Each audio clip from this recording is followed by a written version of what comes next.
The storm struck without warning. Celeste had seen the weather reports, but living alone at the Meridian Point research station had taught her that nature rarely followed predictions.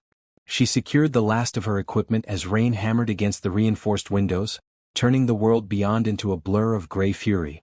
She almost missed him. A flash of lightning illuminated the beach below, and there, a figure collapsed at the water's edge, waves threatening to drag him back into the depths. Celeste's heart seized. Without thinking, she grabbed her emergency kit and ran into the storm. The wind tore at her clothes, salt spray stinging her eyes as she stumbled across the sand. Up close, the man was unlike anyone she'd ever seen. His features were striking, angular and refined, with an otherworldly quality she couldn't quite place. Dark hair plastered to his forehead, skin pale as moonlight, he lay unconscious, his breathing shallow. "Can you hear me?" she shouted over the wind. No response. Using every ounce of strength, Celeste dragged him away from the grasping tide. He was heavier than he looked, and by the time she got him to the station, her muscles screamed in protest. She laid him on the examination table in her lab, hands shaking as she assessed his injuries. Cuts and bruises marked his torso, but nothing appeared life-threatening. His pulse was strong, steady. As she cleaned a gash on his shoulder, his eyes suddenly opened, and Celeste gasped. They were the color of deep ocean water, flecked with gold. Beautiful. Haunting. Where? His voice was rough, accented in a way she couldn't identify. "You're safe," Celeste said softly, placing a hand on his chest. "You're at Meridian Point Research Station. I'm Celeste. What's your name?" He stared at her for a long moment, something like wonder crossing his face. "Theron. What happened to you, Theron?" He closed his eyes, exhaustion overtaking him again.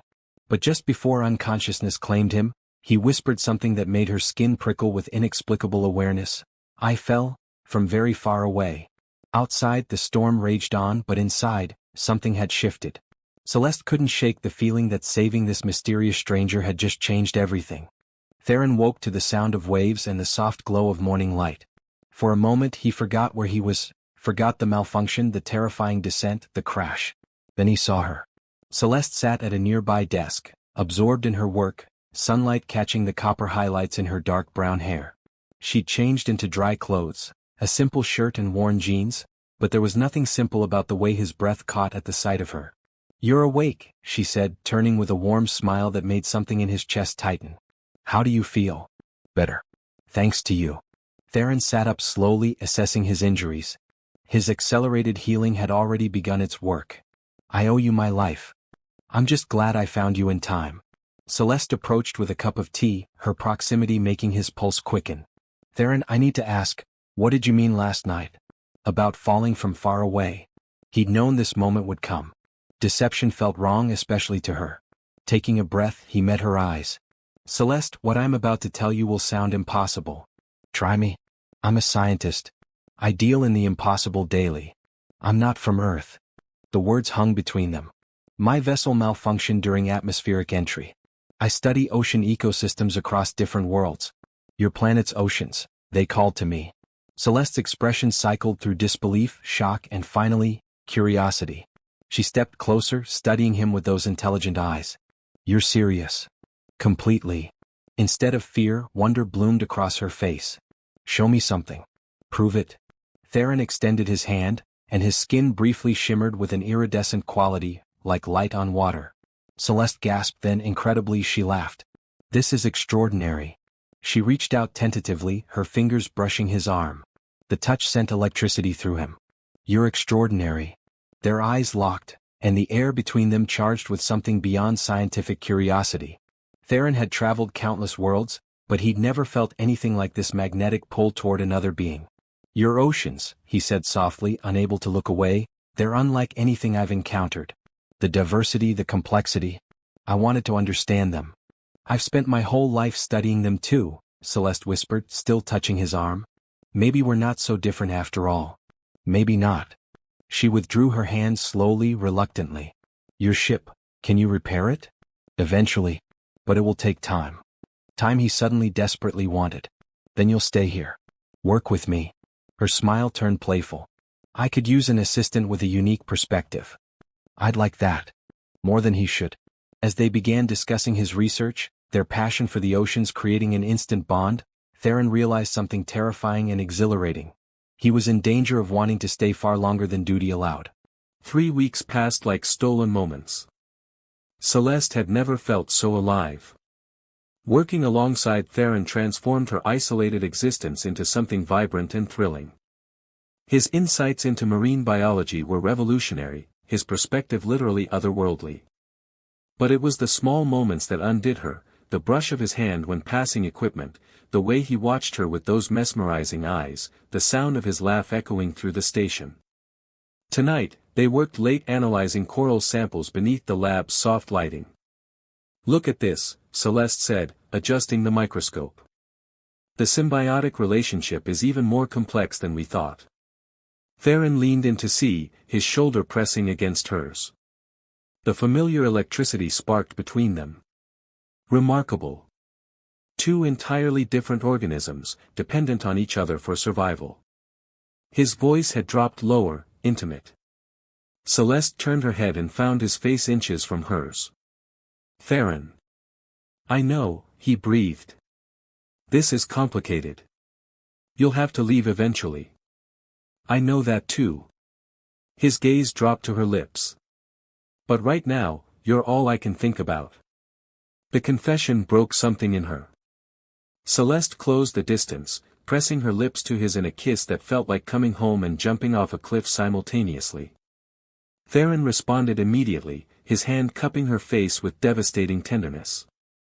The kiss deepened, years of loneliness and longing pouring between them. When they finally broke apart, both breathing hard, Theron rested his forehead against hers. "I shouldn't want this," he whispered. "Neither should I." Celeste's fingers traced his jaw. "But I do. God help me, I do." He pulled her closer, kissing her again, slower this time, savoring. His hands tangled in her hair as hers explored the planes of his back.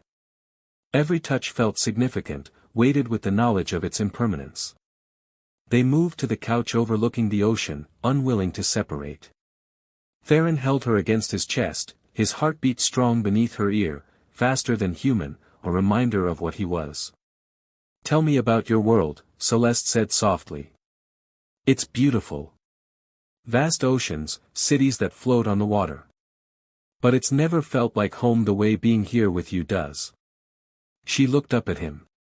"How long do we have?" His expression darkened. "My ship's been sending distress signals. They'll come for me soon. Maybe weeks. Maybe days. Then we don't waste the time we have." Celeste kissed him again, pouring everything she couldn't say into the gesture. Theron responded with equal passion, and they lost themselves in each other as the ocean sang its eternal song outside.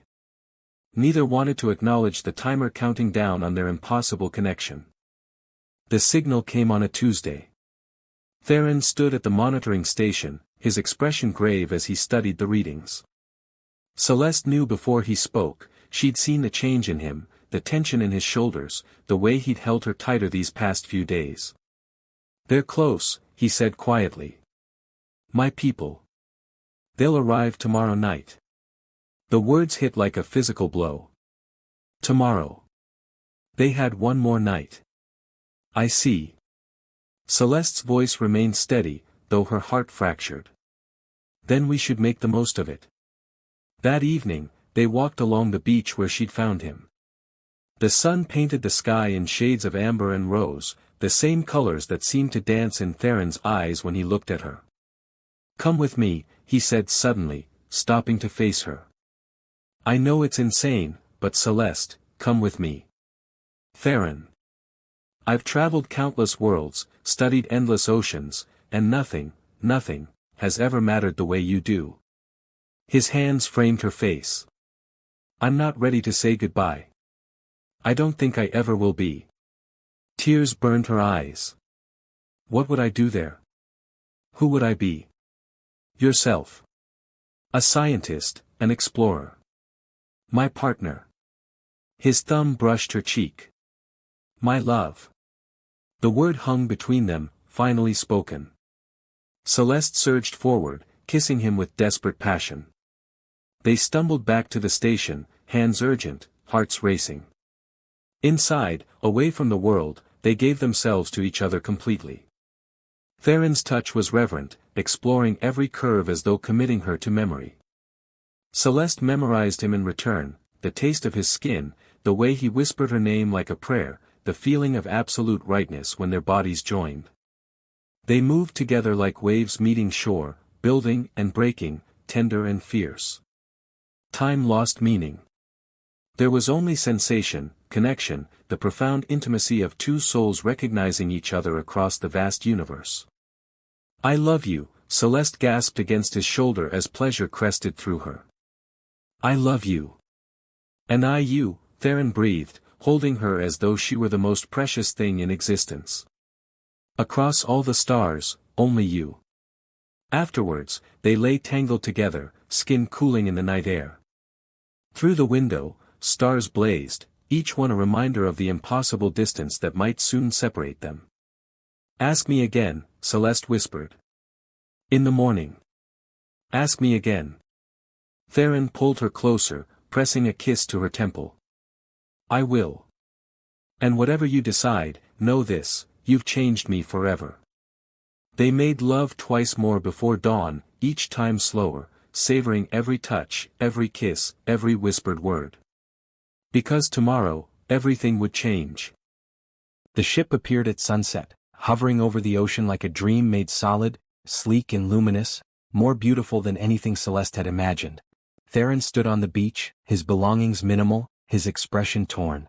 His people waited aboard, ready to take him home. Back to his world, his life, everything he'd known before her. Celeste approached slowly, her heart in her throat. She'd spent the day wrestling with an impossible choice. Safety versus adventure, the known versus the magnificent unknown, loneliness versus love. "It's time," Theron said, but he didn't move toward the ship. He turned to her instead, and the anguish in his eyes nearly broke her. "Celeste, Wait." She held up a hand. "Let me say this first. I've spent my entire life playing it safe. Staying isolated, avoiding risk, protecting myself from hurt. And then you literally fell into my life and showed me what I was missing. Celeste. I'm terrified," she continued, tears streaming down her face.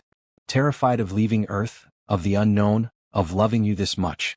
But I'm more terrified of living the rest of my life wondering, what if?" Hope flickered in his expression. "What are you saying?" "I'm saying ask me. Ask me properly." Theron closed the distance between them, taking her hands. His voice shook with emotion. "Come with me. Be with me. Explore the universe by my side. I know it's asking everything, but Celeste, don't go.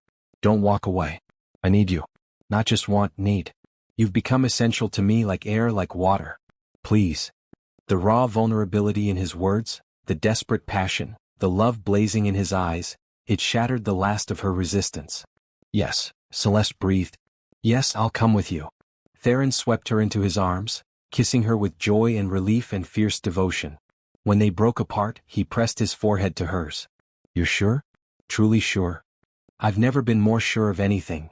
She smiled through her tears. "Take me to the stars, Theron. Show me everything." Hand in hand they walked toward the ship.